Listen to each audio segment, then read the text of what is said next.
So I'm going to talk about my questions and more specifically about where I see my work fitting in this contemporary moment of painting, sculpture, and drawing. So I'm going to start with how form comes about, and I'll just sort of go on the conversation thinking about between form and material. So this first slide is of a series of prints that I made at Rutgers, the Brodsky Center at Rutgers. And this is a sort of pivotal piece or pivotal work. It happened just after the flood in Houston. So what I'm thinking about in terms of course, the environment warming, waters increasing, storms happening more frequently, is the question of how did we get to this place of vulnerability around our material environment. So of course, as a painter and a sculptor, I think about the history of sculpture and painting, and I'll talk about this more, and these sort of grand material moments that have us thinking about the materials that we live with. So I think a lot about Richard Serra, and I think a lot about Tony Smith. So when I'm thinking about these artists and their sort of shape language and where I am headed with my own shape language, I always grapple with a kind of studio practice that rigorously produces something that I want to invent, the same way someone like Tony Smith invented or landed in smoke. So for me, each work or each moment in the studio, I'm going after a kind of shape language that deals with what I know Tony and Richard, Tony Smith and Richard Serra, when they were beginning, we didn't understand the sort of infrastructure or material conditions where they would lead us today. So how am I to, and Mel Edwards, of course, right? So Mel Edwards is someone who deals with a kind of shape language and politic that I think is in a great sweet spot where the form is realized in the studio, rigorously working in these different materials. So I'm trying to, in this moment, think about my relationship to these artists. So the Water Table series is a sort of self-assignment that I've given my studio practice to think about the condensation, the overbuilt environment, and how water works geographically. So not to think about landscapes as something that is horizontal, but something that is vertical. So I made these series of prints at the Brodsky Center, sort of training my eye to think less horizontally and more vertically.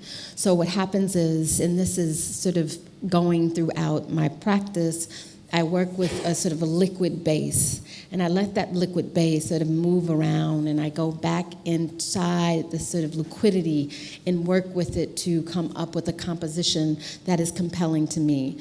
I let that composition of liquid sort of resolve itself in a particular kind of state change, and then I go over it. So most of the work has layers and layers of underpainting, and then I go in with these sort of diagrammatic lines and either score or mark on the paper. So what you'll see in this presentation are all works that sort of follow both that formal investigation, trying to find myself in relationship to the artist forementioned.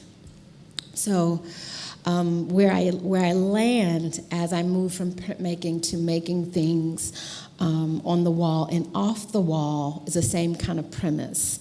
This is a 12 by 20 diptych where you see a kind of condition where I'm still dealing with liquidity, I'm still dealing with this idea of the horizontal, and then I pull what I call a sort of diagrammatic line across the canvases.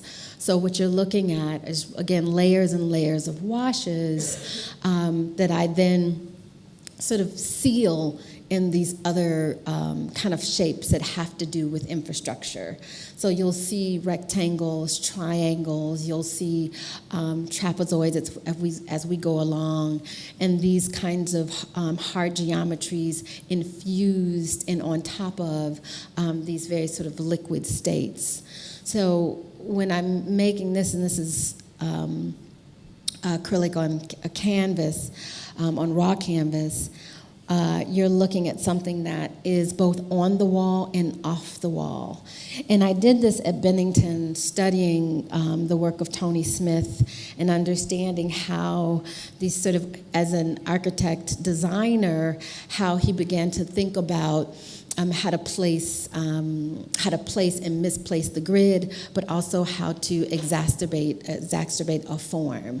So this was the first time I went from thinking about a canvas on the wall and then moving it to the floor, and then adding an architectural element at the bottom, and then continuing that by adding what is essentially, instead of a drawn line, an actual line that goes across the canvas.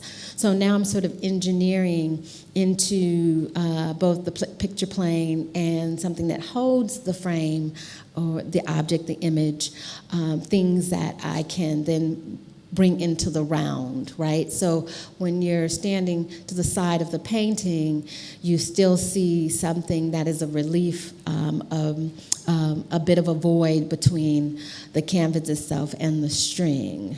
So what I'm working out is both, again, just like the water table series has, and I'll talk more about the water table series, have led me to understanding things around how water, as our climate warms, how water will filtrate through concrete, through infrastructure, through back into waters, oceans, streams, meadows, right? So thinking about saturation, oversaturation, and the ways in which the materials that we've come to depend on within infrastructures have been responsibly and irresponsibly forced into built environments. So one of the things that I am doing, along with drawing every day and making shapes and models, I try to, as the work becomes larger and more embodied, I try to condition myself to an experiment, in an experimental way, putting my body in the Gulf of Mexico particularly. So my sort of geographic study, and this is historically, this is with me going to the Gulf and making these dives, and I'll talk a little bit about that too. But to think about the Gulf Coast and the Atlantic Ocean as a geographic site. So to hold on to these histories of liquidity and these recent histories of built environment, but then how do I tie that into the infrastructure of the transatlantic slave trade and geo-global politics that still use the Atlantic as a sort of gateway for things, right? So a super highway, if you will. So I understand from West Africa to the global north, and the global south being also part of the global south in this image, we have a system of extraction points, and these are pumps, tanks, rigs, all extracting oil from the Gulf. Same area where an increase of storms are occurring, but the same area where the global transatlantic slave trade happened. So, right, this continuous movement and relationship between a kind of distribution of materials in the bodies, a sort of a hyper-capitalist kind of condition of geography, moving materials around this place, severe exploitation then and today. So these are the kinds of things that I'm trying to now bring into a form that is in the conversation of the history of fine art. So these are a couple of images that I've taken of being in the Gulf. And what's significant about these images is that what you're looking at, and these are just, this is what the tanker looks like beneath, and this is what it looks like above, the pump, sorry. So these different extraction points, in between them, they have these pumps, right? These moments of, I'll say, refueling that keeps the oil running through the Gulf. And say, so this is not an extraction point, but it is a point in the Gulf that keeps the oil moving from extraction point to delivery point to distribution. But what I'm interested in, and again, this idea of horizontality in relationship to verticality, is that the top of this structure, as you see, oh great, we have a pointer, good, I didn't have to ask for one. So a sort of solar array that's there to power the pump. And then you have this sort of architectural moment where workers go and take care of the pump, take care of the sound. And what happens is there's a machine that blows this loud sound every minute to just let people from a distance understand that the pumps are working. And beneath that, you see this infrastructural moment, and then beneath that, you'll see that what has taken over the legs of that pump are coral reef. So the irony here is that this steel structure obliterated marine life, but now is a space, they call them artificial reefs, where these marine life now come. So there is an ecosystem here that I'm interested in tying into questions around industry. So you'll see triangles, you'll see 90-degree angles, you'll see trapezoids, you'll see these massive kind of moments of positive and negative space. So how am I to tie this all into a kind of condition or a tradition of two-dimensionality, right? Surface, image, object. So if you move to the left, you'll see a piece that I made also at the Brodsky out of pulp. This is a paperwork that stands 8 by 4, so it's 8 by 8 approximately. I think I have it a few inches off, but it's all a paperwork, so all of this is pulp. And what we did is we sandwiched in the pulp to give it a substrate, a sort of aluminum grid, which you find here. So what I did is I laid a blanket of pulp down, we laid an aluminum grid down, and then we put the pulp on top, right? So here's this combination of paper, pulp that was made also at the Brodsky by a paper master, and I've applied an infrastructure that is in conversation with industrial materials today. So you'll have both, again, this sort of line through my work, this very expressive moment, and then you'll have, these sort of abstractions, these geometries that are in direct relation to the industries that we have inherited and the industries that are going to take us forward. Okay. So I'm going to take us to some of the newer work that also informs some of the research. I made this piece with Andres L. Hernandez, Zachary Fabry, and Mario Gooden at MoMA, where we are thinking about this question of science, and particularly black holes, and thinking about how can, with all of the history of industry, both on all bodies of that have transversed the Atlantic, but how do we also think about space on the planet and space in this sort of atmospheric zone? And maybe there's something about the language of the atmospheric zone in the galaxy that'll help us metaphorically think about the way in which we understand humanity. So the conundrum in the practice is to say, okay, how do I think about geometric abstraction is not singularly this formal kind of endeavor, but something where I have geometries that hold metaphor and then are emboldened by metaphor. So there's operating simultaneously, if possible, if this works, if I pull it off in my practice, that there's, yes, a presence of form that is in relationship to the exacerbation of form, right? But also in it has this embodied metaphor that will allow us to see things clearly. So we talked about the black hole, and metaphorically we went straight to this idea of the event horizon. So the objects in this work and the performers talk about blackness in relationship to the event horizon. In the atmospheres, as stars explode, as gas implodes, there's a moment where, well now, I'll say now, Stephen Hawking has revised his theory around the black hole, but to think about how black holes are actually participating in expanding the universe, right? And the things that we thought we couldn't see, maybe there's a moment in the edge at the event horizon where that gas, right, that gas lights up the space, and that's how we identify black holes.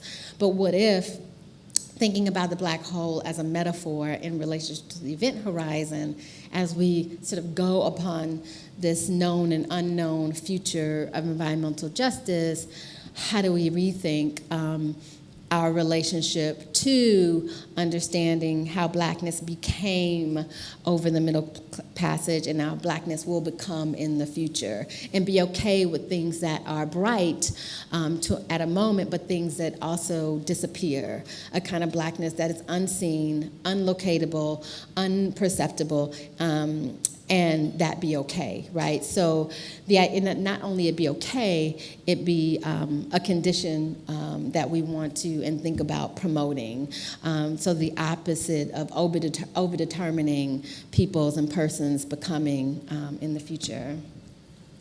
So what Mario did was read from an adaptation of Hawkins' text, while Zachary Fabry performed to that text and Andres Hernandez's score, while I'm making drawings of images of the event horizon that came directly from that chapter 7 of Stephen's book. So this is, for me, less, in astronomy, some of my astronomer friends says, well, we're going to perform an observation, right? So as doctors perform surgery or perform a kind of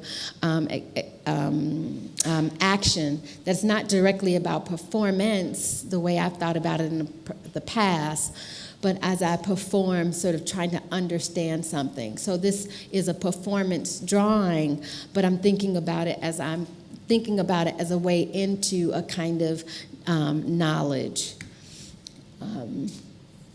So this is images of the performance. Now end soon. So we go to objects. So here we are with smaller paintings, tondos, where I've laid out a kind of vision for paintings that both have the verticality, have the horizontal condition of the painting, but also have a more descriptive kind of image appear as it relates to the diving in particular. So some of the works are closer to sort of, I'll say, transferences and iterations of the diving I'm doing in particular. And I've located the tondos, the round paintings, as objects that sort of hold that representation to a great extent. And I don't hold the other work to that idea of representation in the same way. But the tondos are definitely a part of all of the work that I do, where I allow myself to say, okay, well, what do I learn from memory of those dives? So I'm making these from memories. I'm making them because of my body and the way my body remembers diving in the Gulf, and a kind of body of memory of blackness that I cannot attain. I have no idea about its true ontology. And so I have to tunnel that into these and trying to arrive at a surface that kind of hosts both the known and unknown. Here's a second Tondo.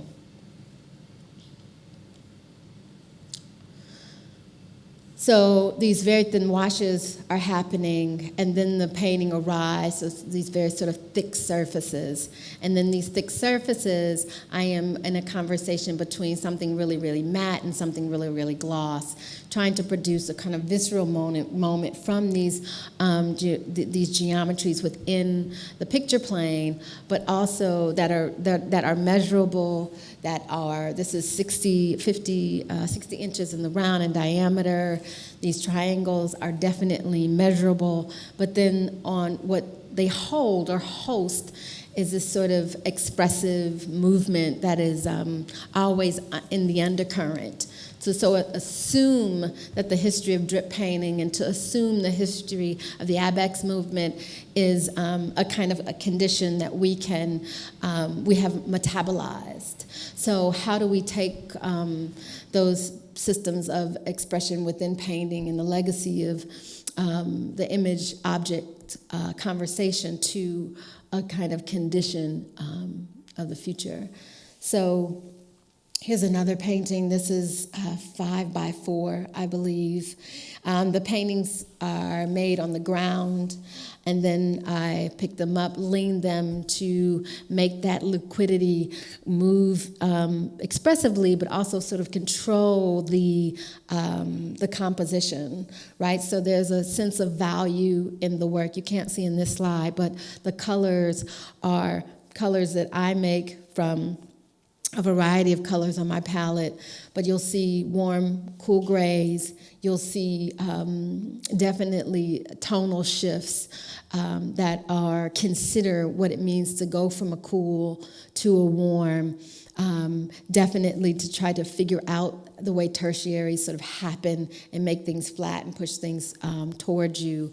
So I'm really interested in that kind of palette that is both transparent, opaque, both high and low, both expressive but also diagrammatic. This is one of the early water table series where I encapsulated the drips to really think about gravity and really think about direction. And from here, thinking about not only what it means to think about water and how it flows and how gravity works down the canvas, right? These sort of very visceral washes, over washes, and then this sort of flattening out to the edge of the canvas towards a sort of objectness, then got me here. This is a show up now at Kobe Museum where I'm thinking about how do I combine within a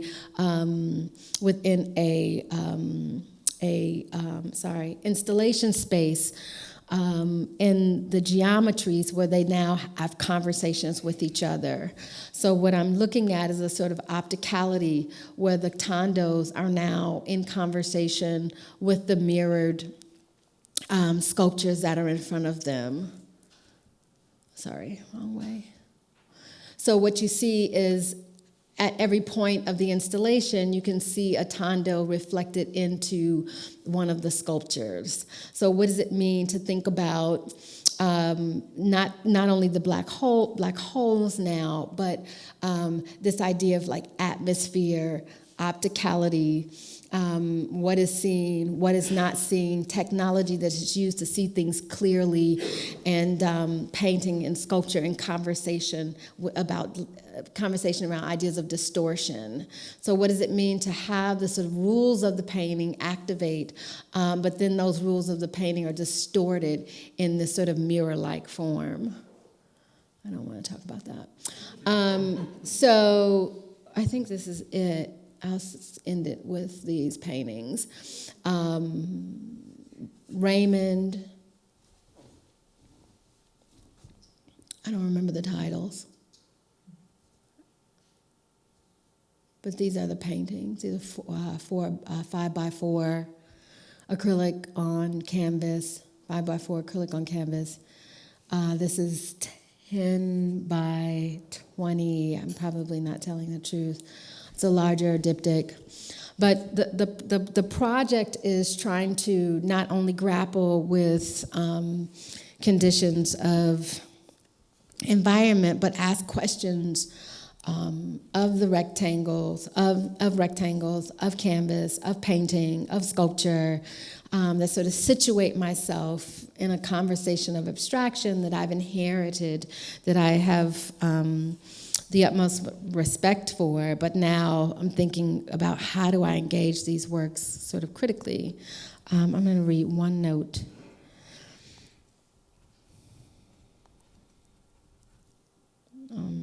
Okay.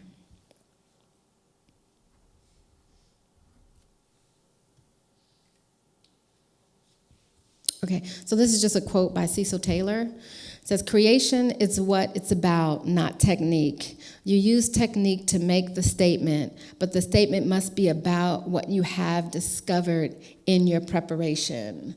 So right now in my studio, I'm just trying to have a sort of center of gravity, prepare myself with each work, pushing it forward to have a conversation around form that sort of meets the industrial and environmental conditions that we're having today, with acknowledging these sort of legacies of painting and printmaking that I'm painting, sculpture, and drawing that I'm indelibly tied to. Thank you.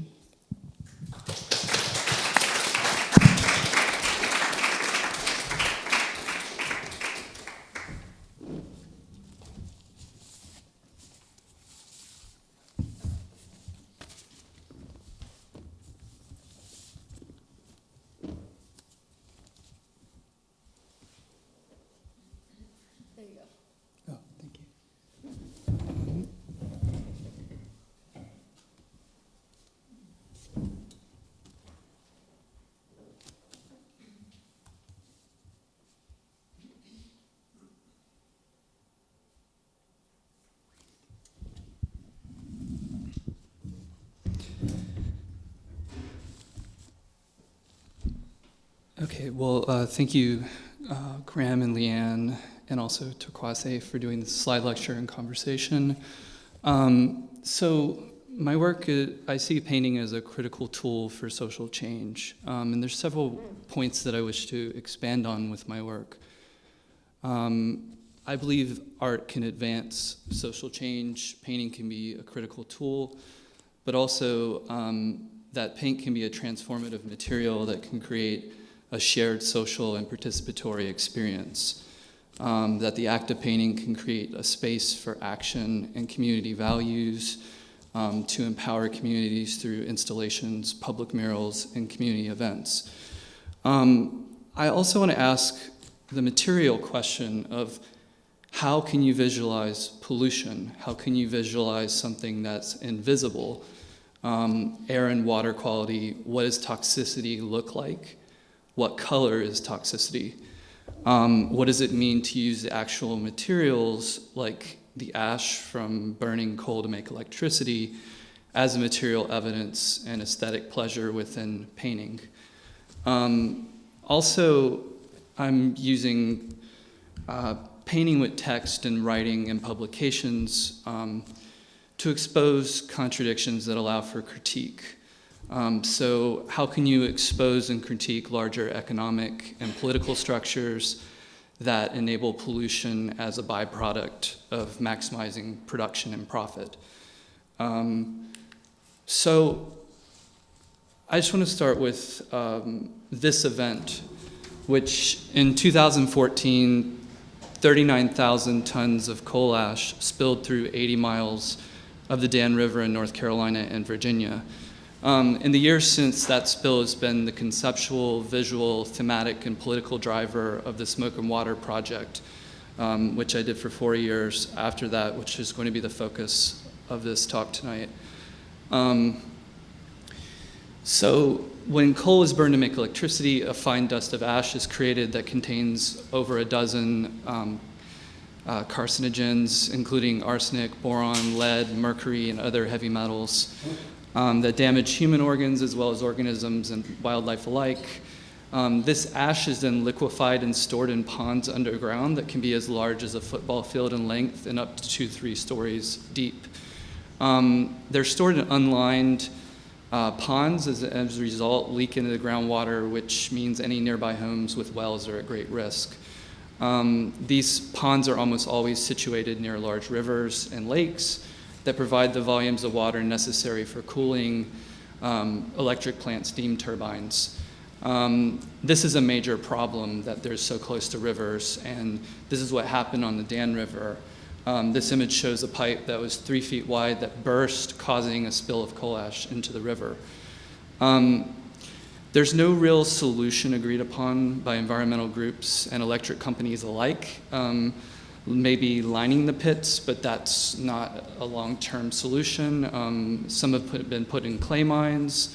A lot has been what's called beneficially reused, which means it's like infill for roads or concrete. So if you've ever bought cement from Home Depot or Lowe's or something, it probably has coal ash in it because it's not regulated.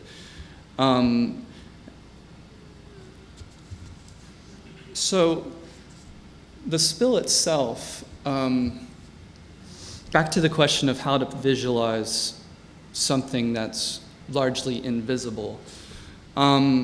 So the visual evidence of this spill happened on the surface. There's visual evidence of the ash swirling in the water, and it was visible for less than 24 hours, and then because of the heavy metals, sunk to the river bottom. And at this point, then the ash is ingested by aquatic insects and microorganisms. The fish eat those insects, and humans and birds eat that fish, and then effectively it biomagnifies up the food chain. So Duke Energy, which was the responsible party for the spill and the largest power company in the Americas, released most of this information confirming the spill on a Friday afternoon after the visible evidence had disappeared, and in hopes that the event also would disappear in the news cycle over the weekend. So I use this swirl as a visual signifier in the work, in the paintings, and repeated this patterning over and over again. This was the first iteration of the installation that was in a gallery. It is a digital composite of trees in the river. Sections of this would become canvas paintings later, patterns of ash swirling in the water and the ash sitting on the surface of the water, and beginning of an entirely new color palette built around the question of how does one represent this as a color, toxicity as a color. And also this installation was done as a federal grand jury met a few blocks away in downtown Raleigh to decide whether and to what extent to hold Duke Energy accountable for this spill, which was the third largest in US history. There was also, right before this time, a really super curious state governmental shift. The governor, Pat McCrory, was a former Duke Energy employee for over 30 years. And then he placed his former colleagues from Duke Energy into the regulatory positions at the North Carolina Department of Environment and Natural Resources, thus transferring the corporate culture of profit and power into the state environmental protection agencies. Sound familiar? So about 6 or 7 months later, Working Films, an activist film organization that did mostly documentaries, invited me to lead a mural in Wilmington at a local community center during a film festival in which a journalist, Rian Fion, had been writing about coal ash and also working on a documentary about coal ash with a national scope. This was completed collaboratively with the local art, ecology, and activist communities of Wilmington, and it was also where I was born and grew up. So some of the pieces present here, the coal ash swirl, landscapes as a site of coal ash pollution, research taped to the floor, maybe regretfully so now, looking back. and painted statements on the walls. And also this base color of this green in all the installations was taken from Benjamin Moore's color swatch, which was perhaps contradictively titled Fresh Cut Grass.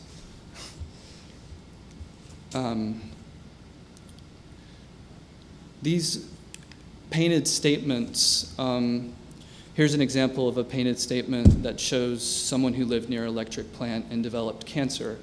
By the way, there are shockingly few health studies to prove that coal ash and pollution are responsible for illnesses for people that live in the areas. This is partly the lack of attention and regulation around this issue. So basically, these canvases were painted by participants from local schools and in colleges, and were meant to give voice to the stories that were often overlooked in mass media. And we reached out to, the Working Films reached out to environmental organizations and asked them to ask their citizens for no more than a 50-word statement. Please reflect on your experience and perspectives with coal ash and the future of your environment and your community. What concerns you the most? What do you wish for the future? These canvases also became the basis for a protest performance with UNCW's marine biology students who became very involved and very instrumental in the installation and leading the installation. We started on the waterfront of the Cape Fear River in downtown Wilmington and then walked through the streets to the community center, which was about a mile away. And we started there based on imagining the Cape Fear River being polluted with coal ash, which after the recent hurricane it was, because of cooling ponds that were along the river. This was an intergenerational experience. College students were painting and carrying elder generation's voices. It was extremely powerful.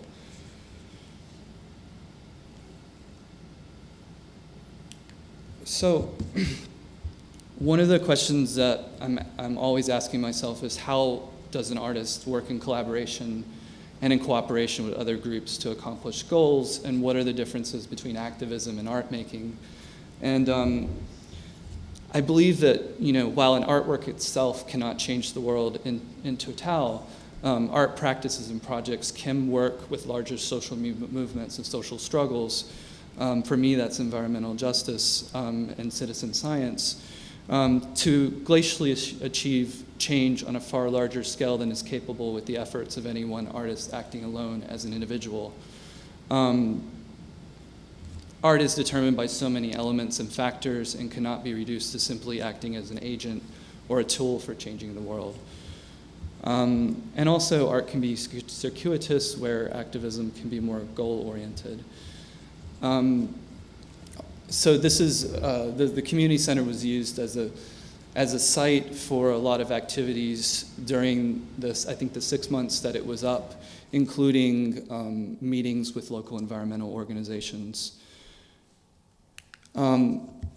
During this experience of working with local activists, I learned the history of environmental justice, which by most accounts originated, or in its very beginnings, was in Warren County, North Carolina in 1982, when citizens in a community, largely of color and below the poverty line, resisted PCB poisoned soil being dumped in a landfill near their homes. And activists and community members protested, lied down in the streets, were arrested.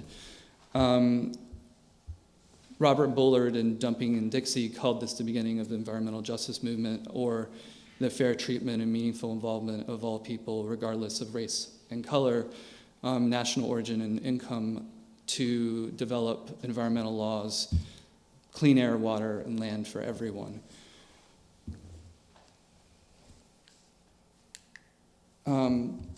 Just a little bit about the paintings and the process. They were digitally sketched. This is a section of the larger mural that you saw earlier.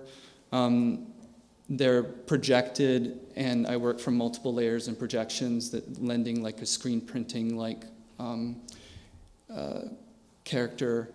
And then I use an HVLP painting spray gun commonly used to paint cars with a very even brushless surface, but I'm using this like kind of opening the spray and creating a drip kind of matrix from it.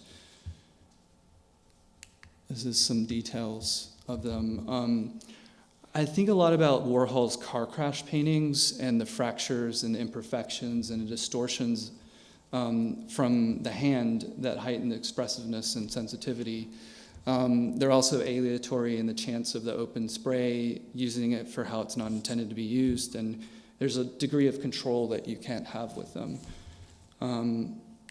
Also, a lot of them have, like, the edges reveal the projections and the off alignments and the lack of keystoning when I'm projecting them. And that, for me, is really important to reveal that these are photographic images, which my earlier work didn't do, but to emphasize the constructiveness of the image and the abstraction. The last painting depicted Sutton Lake, which is remarkable in terms of the scientific work being done on coal ash and the impact of coal ash on organisms, humans, and animals, because Dennis Lemley of Wake Forest University did a study in 2013 where he found that selenium, which is a vitamin that in high or low doses can be extremely toxic, had elevated levels in the pond, killing more than 900,000 fish and deforming thousands more each year. So what you're seeing here is an underbite that's developed from high selenium levels, and then also a deformity of the actual spine of the fish, like a scoliosis.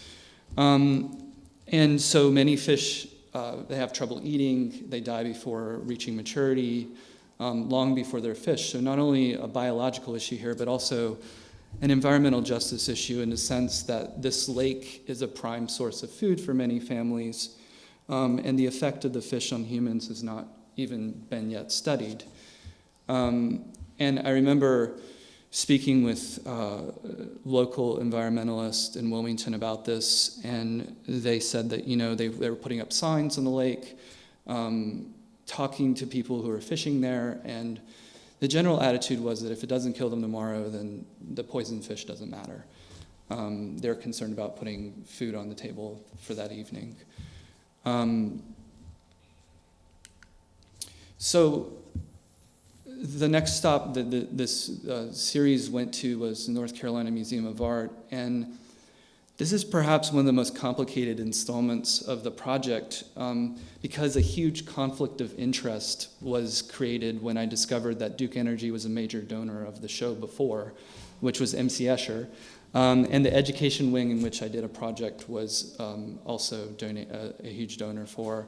And what's interesting is like the wall label for the show was actually put in the corner, like behind this wall.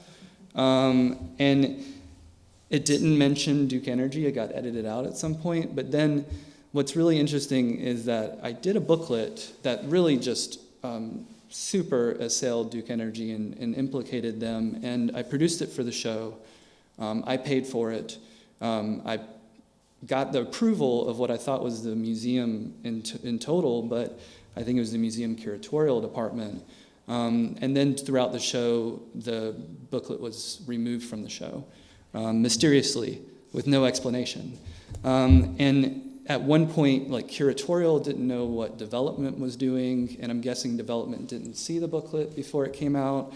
And it's easy to see that the museum was less than happy about making that connection to Duke Energy and their funding clear.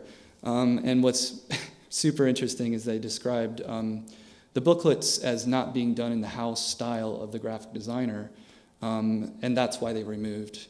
So, aesthetic can kind of be a carrier for an underlying ideological decision.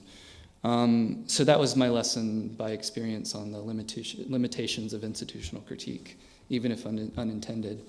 So downstairs, I did this project with the Teens Arts Council And it was just a pleasure working with the educational department and the Teens Arts Council, which was a group of teenagers that were organizing a conference.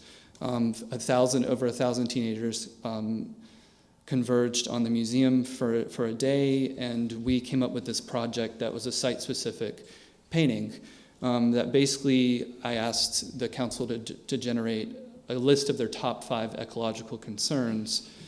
I found visual motifs for them, and we silk-screened them onto long strips of canvas. And then over 1,000 high school students came in, mixed colors of their choice, and added their own layer of paint to these patterns. And we also displayed some of the earlier painted statements from the earlier installations. So here are some of the images. Air pollution, the Great Pacific Garbage Patch, bee colony collapse, GMO, and pesticide use and deforestation in Indonesia. And I think it's kind of interesting that art historical collective unconscious emerges. You have like Munch's Scream and Jericho's Raft to Humanity.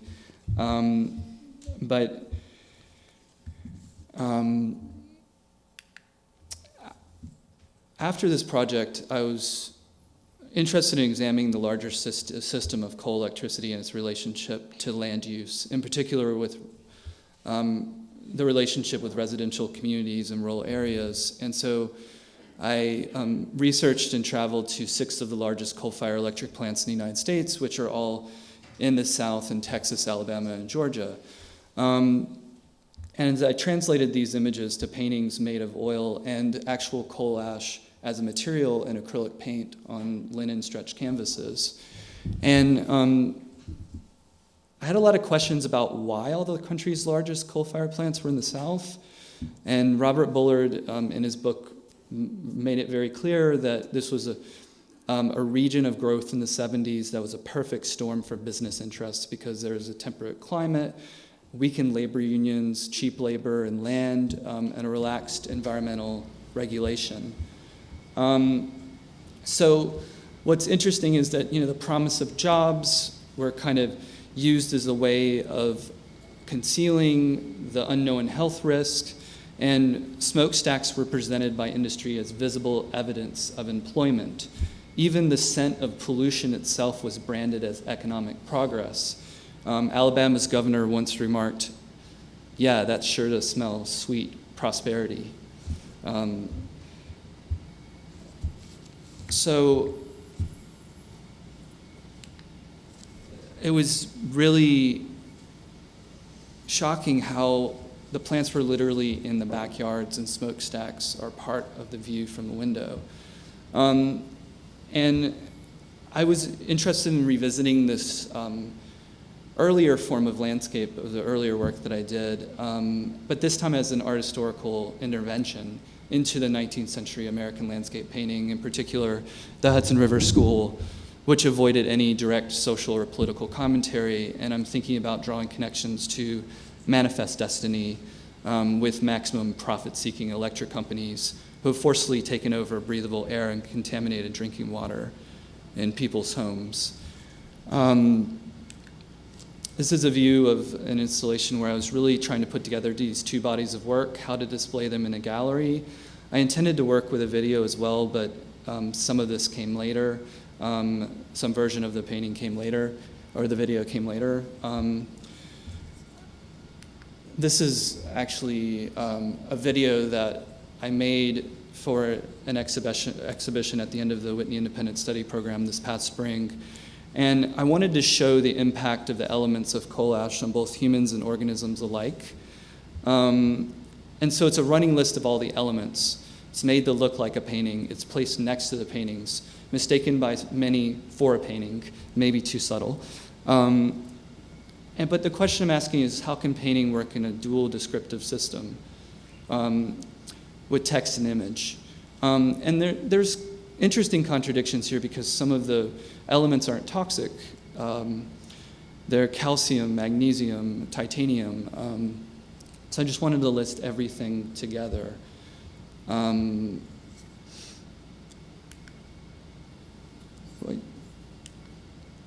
And this is a view of the installation in the exhibition, and these are two paintings bookending the video. I'm interested in how text and image working together can tell you how a painting can tell you about, with text, the underlying functions of a landscape, not simply its surface appearance. How a video of scrolling text can inform and give context to the landscape, a point where the toxic elements in the air and beneath the surface of soil and water. So that's the end of my presentation. Thank you.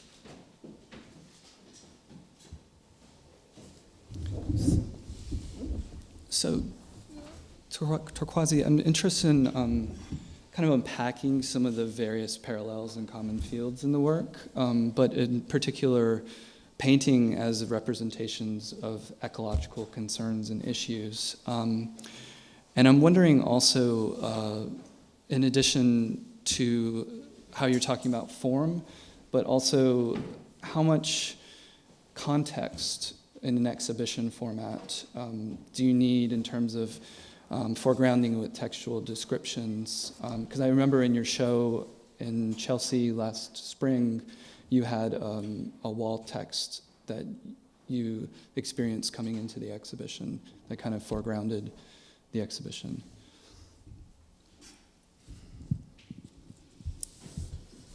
Well, for me, the wall text is practical condition for multiple audience that come into the space. I can do with it or without it.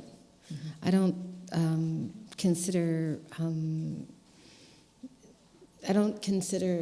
contextualizing the work outside of how people experience the surfaces. So if the place where I'm showing or the exhibition conductors, I'll say, think that that's helpful. I don't have anything against it, but I understand it.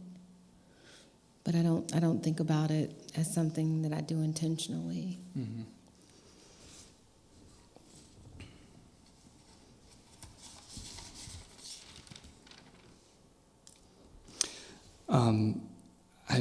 Your presentation reminded me of also our common love for scuba diving.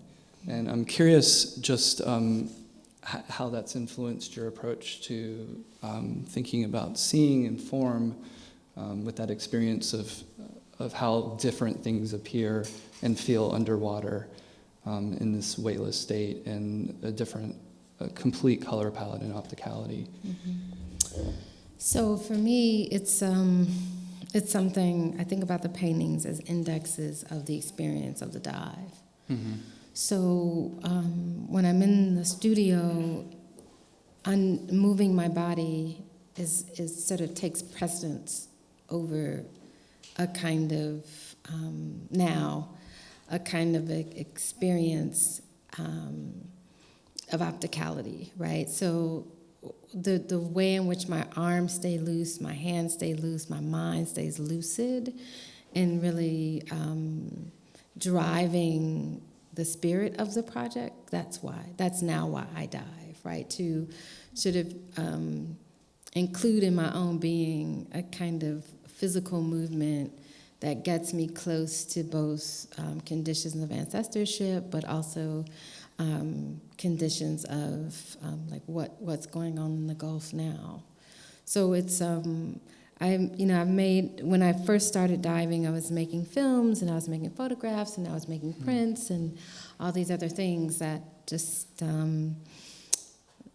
didn't really inform the work. that I want to get at as a rubric. So I just kind of let that go. I'm aware of it.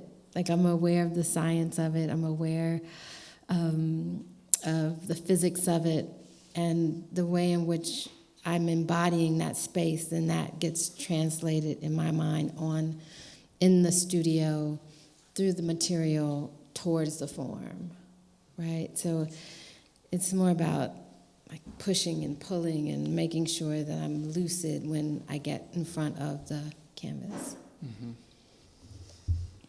And what were the videos or photographs like? What were they focusing on? They were me underwater with a camera pointing up.